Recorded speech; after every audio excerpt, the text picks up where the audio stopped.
Well, hey folks, welcome back to the shop. It's been a minute since we've been together, and I apologize. I've been sick and then traveling and then sick again and then having to catch back up. Hey, let me ask you a question. Do you have a sloppy shifter? Now, that's not the start of a bad joke.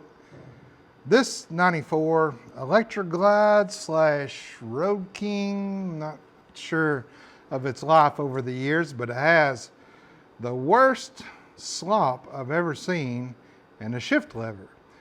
Now you think, well, that's simple to fix that. It's just take that little lever off where the rod connects and swap it out. But as you'll see in this video, it's a big task because they don't give you enough room to slide that lever off, and the outer primary, inner primary, starter, battery, all that has to come off. So a big task, and I thought, well, I could use some help.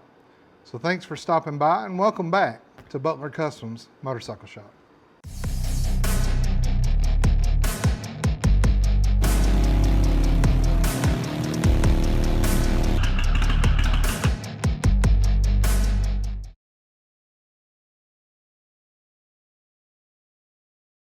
So how bad is the slop on this?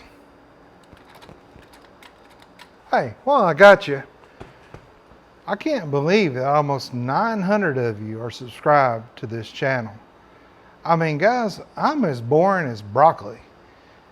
And it just blows my mind that so many folks want to stop by the shop and hang out with me. It tells me one of two things. You're either really bored or really desperate.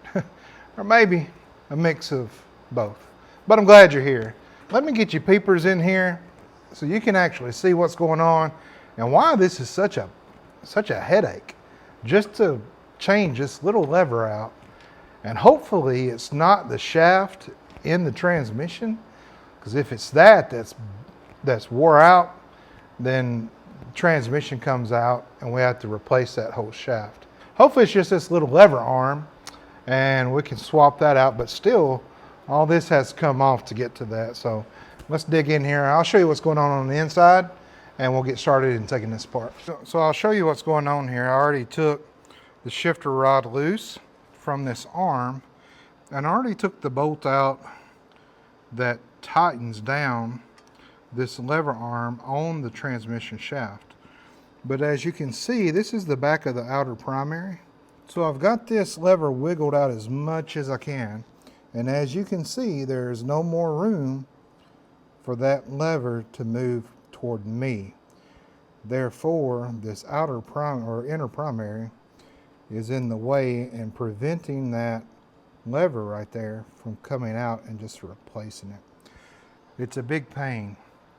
Pay no attention to all this base gasket leak.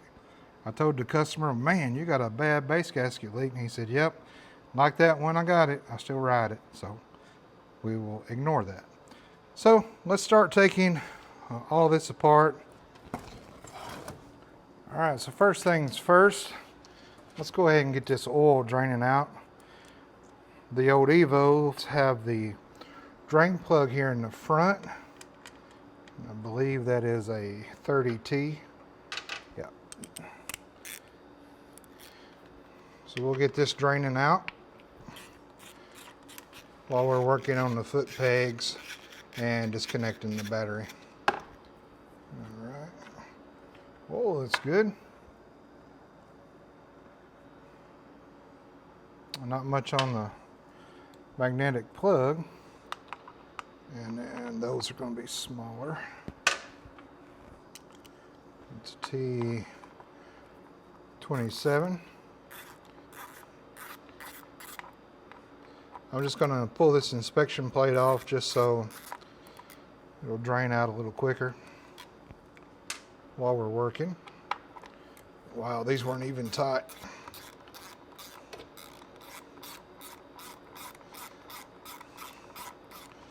Wow, the look of that leak on that base gasket, and you know, everything just gets loose, especially on Evos and earlier motors. And you know, they vibrate, even though some are rubber mounted, still vibrate pretty bad. And over the years, they just need, you know, new gaskets and tightening up. I know my pan head, I've got to, once a year I get it on the lift and go over every nut and bolt and tighten it.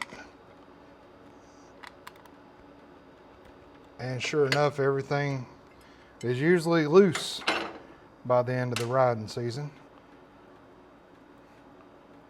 Chain's got a little bit of slop in it, so we will correct that. Let's go ahead and get these foot pegs off now while that's draining out. It wasn't tight either.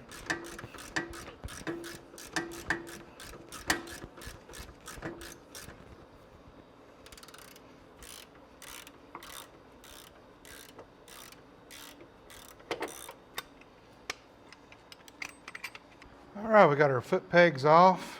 Most of the oil is out. Now this is going to be messy. There's just no good way to get all the oil out. So we'll just start loosening. Now, there's no certain procedure, but I like to break them loose by hand, crisscrossing them. And then we can get the gun on them.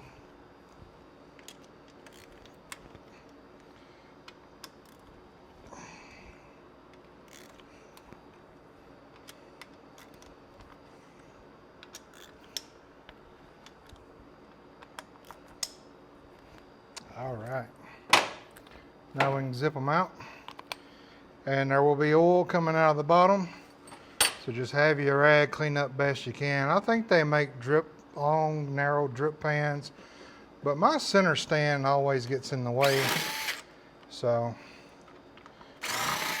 I just always have a rag ready. Now there will be bolts of different sizes, so pay attention to that, but when we go back putting it together, I'll show you the differences and why they are different in lengths.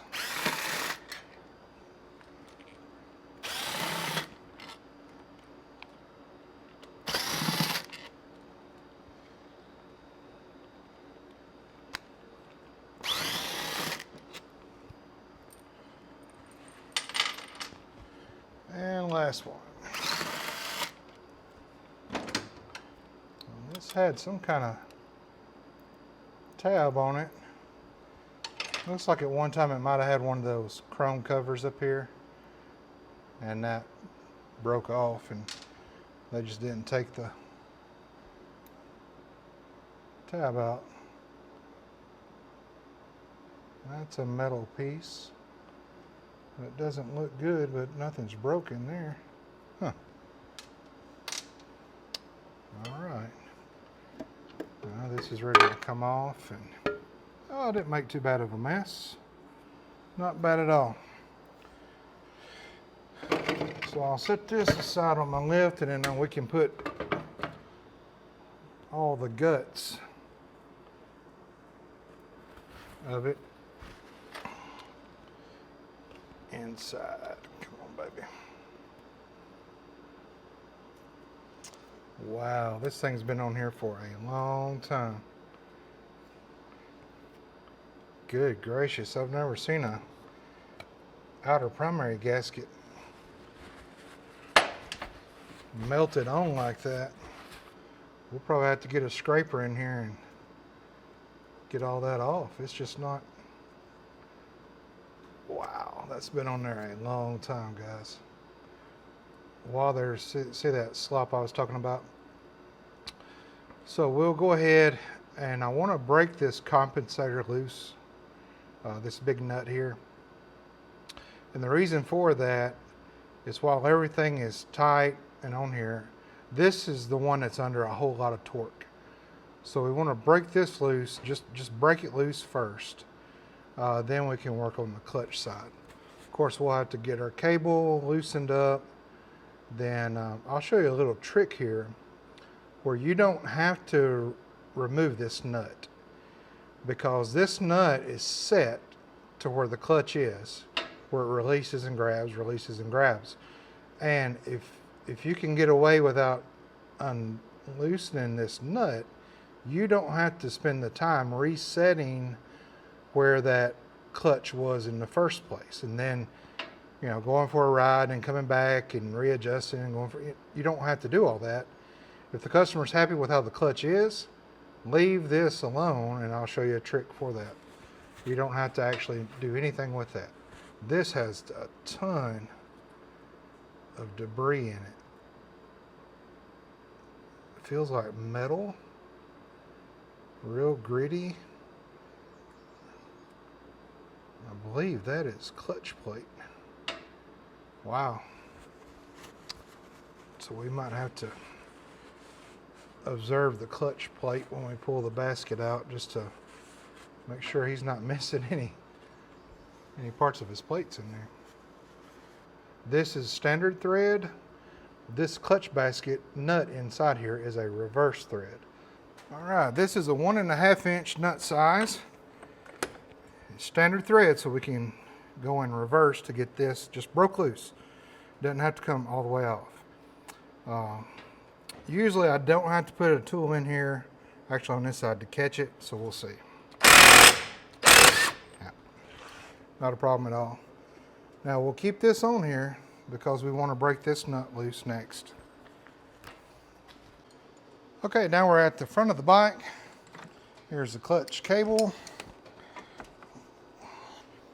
Now what we want to do is just release tension on the cable. So we'll get in here.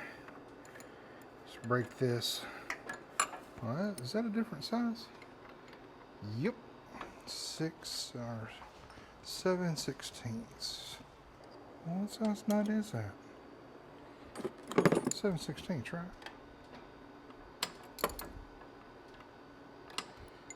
All right, it's not a 7/16. It's not a 1/2 inch. Is that stupid metric? All right, well, you're not going to believe this. This lock nut, okay, the threads here, well, not the threads, but I don't know, the holder thingies that you hold the cable, stop it from turning. It's a 1/2 inch. Okay, this is a 12 millimeter. Can you believe that? And of course, didn't even need it because it's not tight. Who does that? Who puts a 12 millimeter lock nut on a Harley with 1/2 inch holders? Okay, so this is part, let me get you in here. So this part doesn't turn, this actually the top turns. Okay, so the lock nut wasn't even on the right end. It's supposed to be locked. The lock nut's supposed to be locked up here. This threaded piece is part of this. This screws down or out. So now we should be able to twist it with our hands, and there wasn't a lot of free play in the cable at all. All right. Now I like to run them all the way in just to make sure.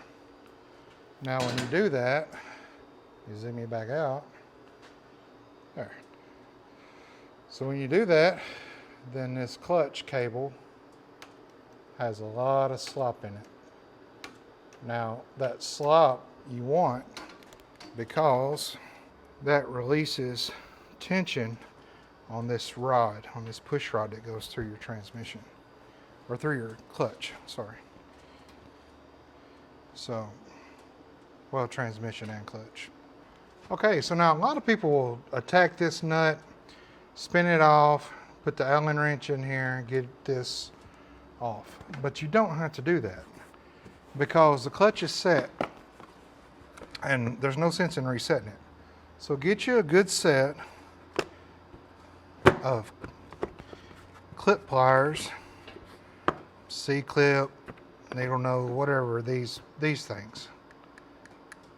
I've got a good kit and it comes in different shapes and sizes, and there's one that's really good to use on these that I've kind of shaved the tips down a little bit, but I don't. Let's Let's see. Maybe it's that. Put that on there. So all we have to do is take this clip out right here. I might have the wrong one. Yeah. And just hold it where it don't pop out. Now when you do that, when you take this out, watch this. This whole thing comes out. So now you don't have to worry about resetting this to where you need it. You can just leave it there. Set that in our outer primary. Now here's the nut in here. And now this is reverse thread, so we will actually tighten it to get it undone. Then once we take our tensioner off here, this whole clutch basket, compensator, sprocket, chain, and tensioner will slide out as one unit, and then we'll set it down in our outer primary. This nut is a 1 1/4 inch nut. Now remember, it's reverse thread, so you want to act like you're tightening it, and that will actually take it off. There you go.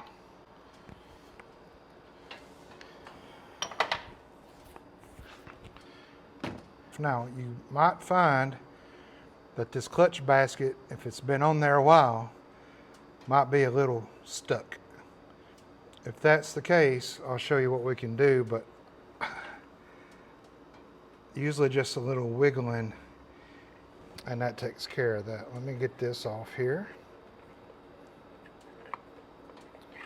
So this is a long shafted nut. You have your compensator cover, you have this, and then this whole piece comes off with the chain. So we want to leave that there. We'll put everything back in place when we set it down over there. 9/16 on that.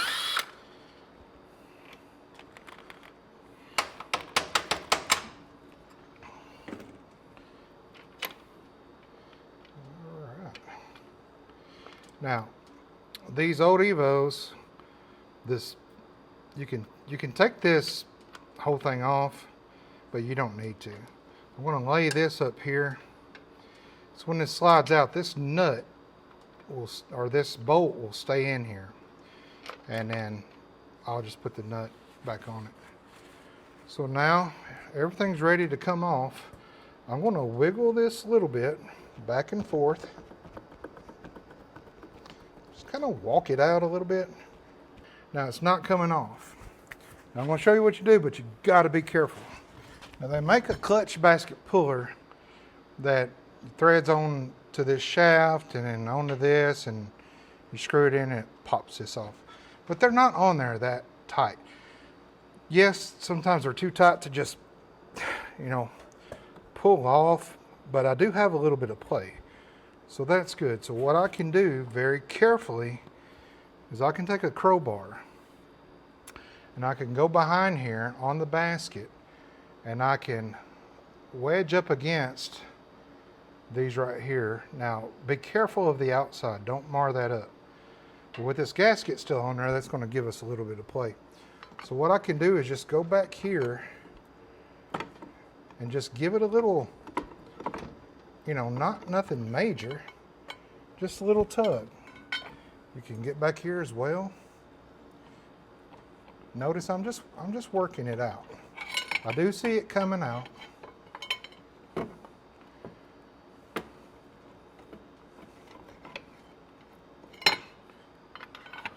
So I'm just being very, very careful, taking my time back and forth.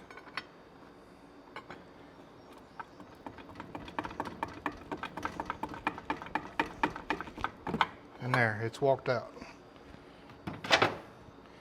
Now don't go gorilla on that, or you'll break this inner primary, or you'll mar up around here, and that's not good. Now this whole thing slides out just like that. Now this can come off. There's a couple of spacer washers, thin washers back behind that, and then you've got your actual magnetic thing, and then the stator inside there. Now, I usually don't mess with that if I'm just pulling this cover off, because this cover is made around this, and the cover comes off with all this on. So I usually just leave this on because it's kind of hard to get these teeth back fitted just right. I've spent 5 minutes before just wiggling trying to get this back on this shaft, the main shaft there. So now what we'll do to get this outer primary off, several things has to happen. The jack shaft on the starter, this little tab peels back, this little bolt, it's very long, comes out, and then your gear will come out as well, spacer as well. On your starter, and of course all these bolts that hold the inner primary onto the transmission and the motor. Now the starter is connected to the back side of this, so you have to take the starter bolts out to slide this off. It won't come out. So if you take all these bolts out, you take this out, you take your shifter lever off, which you don't have to, but it just kind of helps if it's in the way. The shifter lever will come off with this inner primary. But if you forget those starter bolts and then you go to, crowbarring it, you'll break the inner primary and crack it. So make sure you take those bolts off. Now, anytime you're working around the starter, that starter is hardwired right to the battery. So please disconnect the negative or positive on your battery, or both, before you start ramming a big long extension up in there to get the starter bolts out of the actual inner primary casing. So let's get this jack shaft off. I think I'm going to just leave this connected. You will have a bolt here on the outside, a bolt here on the outside. The other bolts are on the inside. So this doesn't have to come out. We'll just leave it connected. That way his settings, as far as feet and lever wise, are set where he wants them. And let's just start with this and then take the rest of these out.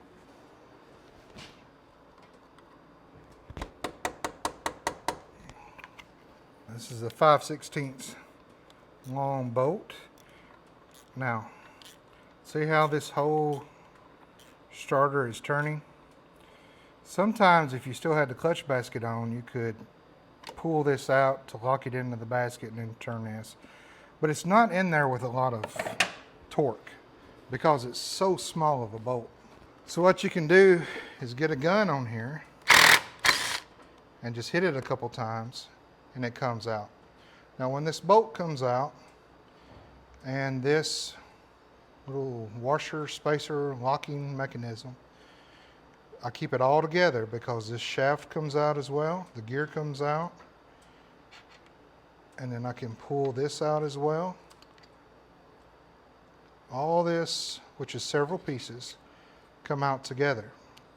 So keep this together and you won't have to have a headache of trying to fit it all back in there where it's supposed to go. Of course, there's some seals we'll be replacing. There's this seal here, the main seal. There's a starter seal, and then there's actually a seal around the case as well. So the crankcase. So now all that's left, let's disconnect the battery by taking the seat off, getting the battery out, or just disconnecting it. Then go on the other side and work on our starter bolts. All we have to do is take the bolts out of this inner primary. We don't have to remove the starter. My guess is they're loose. So as you can see, I have a habit of undoing both positive and negative terminals. Used to, I would just do one or the other, but I stopped doing that, and here's why. I was working on a bike once. I undid the negative. I was working, I think, on a starter or some type of wiring, and I bumped the bike, and the terminal for the hot, I know this is ground, but the terminal for the hot come off like that and touched. And when it touched, what I was working on was grounded out and sparks flew. So I learned then real quick to always do both sides. That way, in case one does jump back, because they're just going to naturally kind of fall back in place. In case one does, then it's no big deal. So just a little helpful tad bit, 2-bit, I don't know.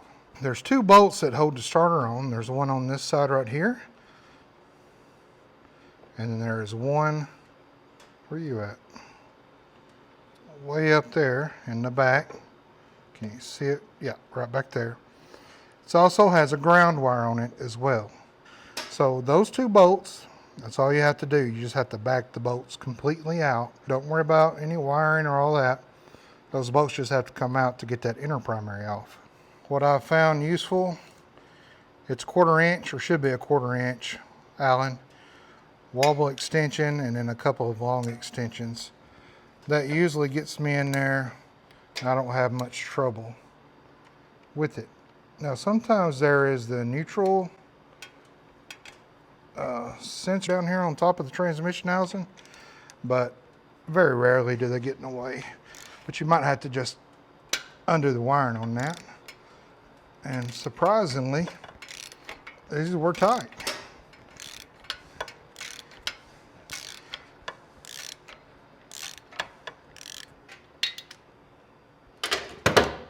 Now do take these all the way out.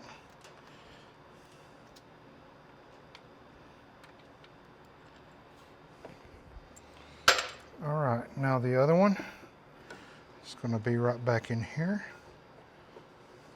So I'll move these wires. Again, you don't have to take any wiring off. Starter relay or nothing like that.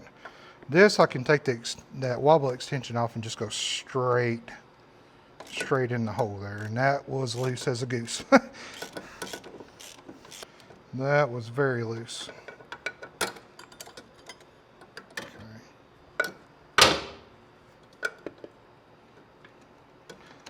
The good thing I like about these Allen heads, there's not many things I like about them.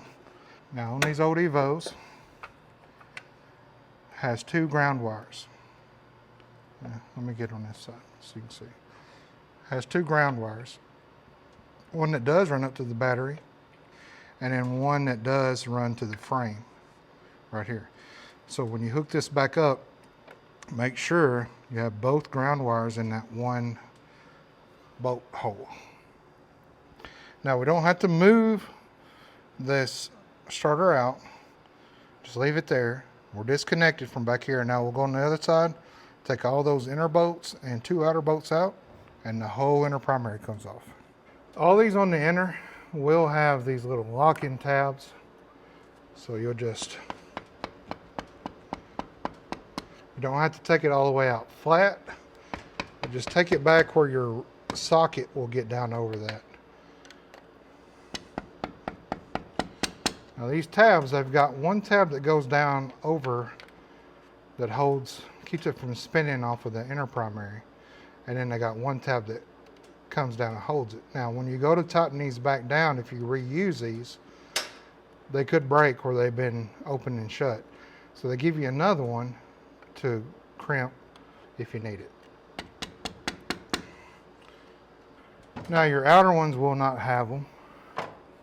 And I believe they are all 1/2 inch. Now there is a sequence to tightening these and torquing them. But when I loosen these, I will just kind of hop around.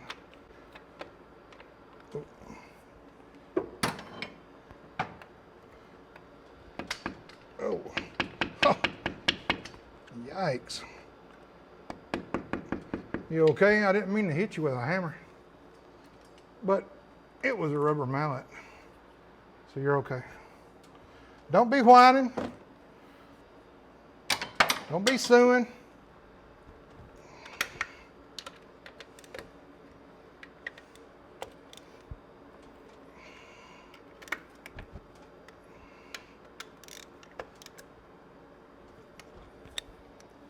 All right, now that they're all loose, we can just put a gun on it, get them all out.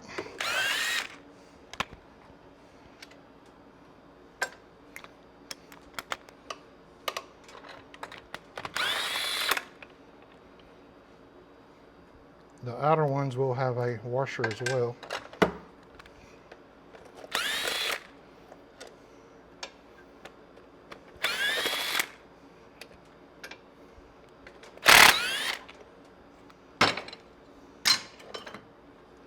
The two inner ones that are on your case, your motor case, okay, they are going to be shorter, a lot shorter than the ones that are around your transmission. So pay attention, but if you run it in there and it stands out that much, you should know that ain't going to go in there. But if you run this in, it might grab a little.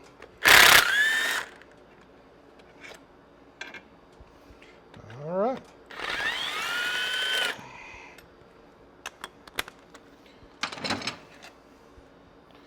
Now this will not fall on you. It's on this shaft, and usually it's sealed up pretty good. So again, just a little wiggle to get it off that race. This comes off completely, and there you're now can get to that little shifter. You know, on the back of this, if they would have just made a little cutout just where this could slide on off, you wouldn't have to do all this. And there's the seal we'll have to replace. You also have a rubber seal around your case that you'll replace. You do not, in any circumstance, reuse this seal. It will leak 100% of the time on you. Your starter is still up here. It's still got it should have a collar on it. So you can leave that on. Now while you're doing all of this work, stop and ask yourself, is there anything else in here that needs to be done? Meaning, is this belt cracked? Is it old? Is it missing some teeth? Now would be the time to do this. Yes, you got to take your swing arm out on these models, back tire, all that. Yes, it's a pain. But to change this belt or this sprocket, you have to go this far into the bike. So if you're here already, you've done half the work. Go ahead and replace this belt. His belt looks good. It's good and tight. There's no cracks in it. I mean, it does have some wear, but that's normal. But it looks like it's going to give us a little bit of trouble. So we'll open it up a little bit and it should slide right out. If you ever have a clamp bolt like this and you're having trouble getting it out, number one, the bolt's got to come all the way out because there's a reset in this. Number two, run your screwdriver in there, flathead, tap it in there, that expands it, and it gives you a handle to just take it out with. Now we can inspect and see, okay, what was the issue? Was it just this? That's what we're praying. Or is it the shaft as well? Okay, this indeed is worn. I'll try to see if I can get you in there to let you see that. But also, unfortunately, this shaft is worn too. So they've let the problem go on so long that it has gotten loose and it has smoothed off this shaft. Part of the problem, I guarantee you, is this accessory. Guys want to put all kinds of chrome on their bike. I'm doing a bike right now, a custom build, with thousands of pieces of chrome on it. They look good, okay? What's the saying, chrome don't get you home? Well, in this case, chrome might have been the problem with his issue. Okay, so here's the issue with the chrome plate piece. This actually protrudes out and prevents this shaft, this lever, from seating all the way back against this washer. See the angle? When this doesn't set all the way back, this bolt that goes in here, you just grab a bolt for demonstration purposes, goes in that slot right there. so that even if, and this isn't the bolt, but even if this bolt gets loose, as long as it's in there, the lever doesn't come out.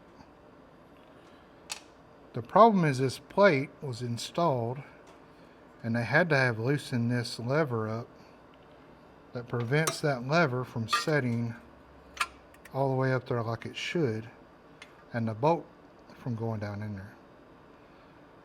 So this piece right here was a bad idea, the way that it protrudes out. I mean, I can run my whole finger up into there, and it shouldn't be like that. So I'm going to take this piece off, but tell me what you think. There's really not much meat to grab onto left in that shaft. This might be a better angle there. See how it's rounded flat? Not on the back side, but on the front side. So that shaft there, unfortunately, is shot. Now, while we're here, another good thing to inspect is this race bearing right here. You want to make sure that it's not walked out. Sometimes they'll just walk out on you.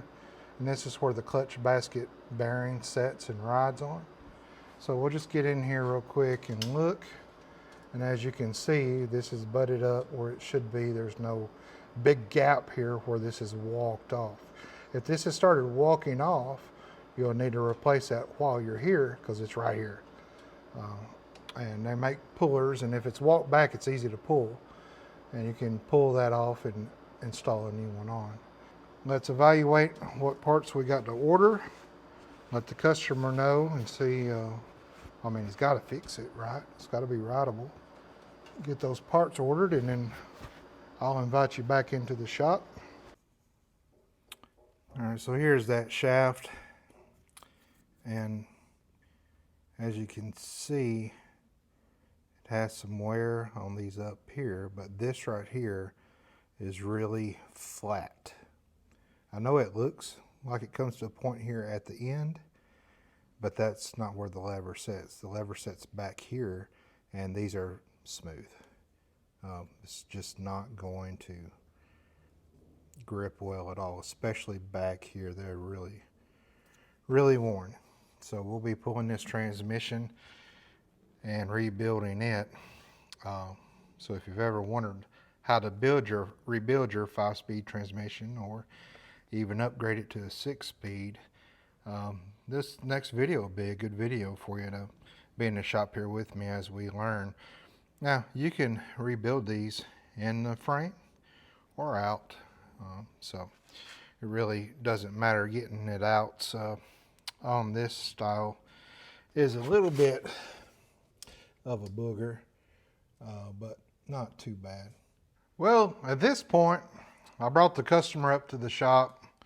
I showed him, of course, this is just wallered out, no good. But also that shaft.